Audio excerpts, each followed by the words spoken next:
राजस्थान के छोटे से गांव खैरौली में सुबह की पहली धूप जब रेत पर पड़ती थी तो लगता था जैसे धरती सोने की परत ओढ़ लेती हो। सुबह के 5:30 बजे थे। वीर प्रताप 29 साल का एक साधारण लेकिन मजबूत नौजवान अपने खेत की मेड़ पर खड़ा पानी की नमी जांच रहा था। उसके हाथ खुरदुरे थे लेकिन नीयत साफ। उसने इंजीनियरिंग की पढ़ाई की थी, पर शहर की नौकरी छोड़कर अपने बीमार पिता और कर्ज में डूबे खेतों को संभालने गांव लौट आया था। उसी सुबह गांव की कच्ची सड़क पर धूल उड़ाती हुई एक सफेद लग्जरी कार आकर रुकी। गांव वाले हैरान थे। कार से उतरी अनाया कपूर, दिल्ली की एक बड़ी रियल एस्टेट कंपनी की डायरेक्टर। महंगे कपड़े, आत्मविश्वास भरी चाल, लेकिन आंखों में छुपा डर साफ दिखता था। अनाया सीधे वीर के पास पहुंची। क्या आप वीर प्रताप हैं? हाँ, कहिए। अनाया ने बिना घुमाए बात कही। मुझे एक पति चाहिए, 6 महीने के लिए। वीर हंस पड़ा। मैडम, ये गांव है, यहाँ रिश्ते बोरे में नहीं बिकते।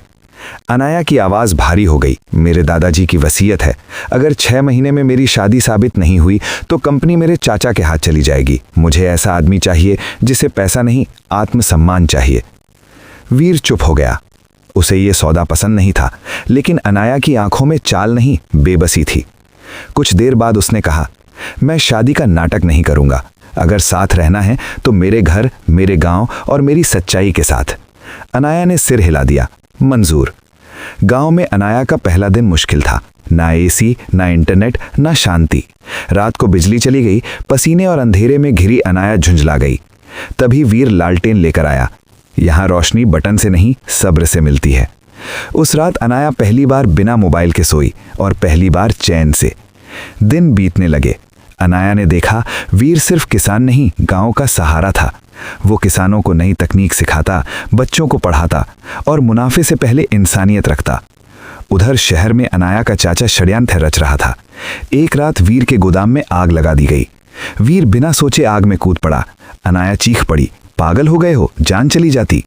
वीर ने जल के बोरे बाहर फेंकते हुए कहा, कुछ चीजें जान से बड़ी होती हैं।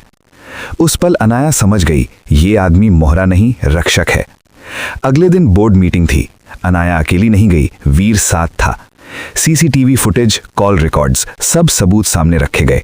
चाचा गिरफ्तार हुआ, कंपनी बच गई। शाम को अनाया ने कहा, 6 महीने पूरे हो गए, अब आप आजाद हैं। वीर मुस्कुराया, और अगर मैं जाना न चाहूं तो? अनाया की आंखें नम हो गईं।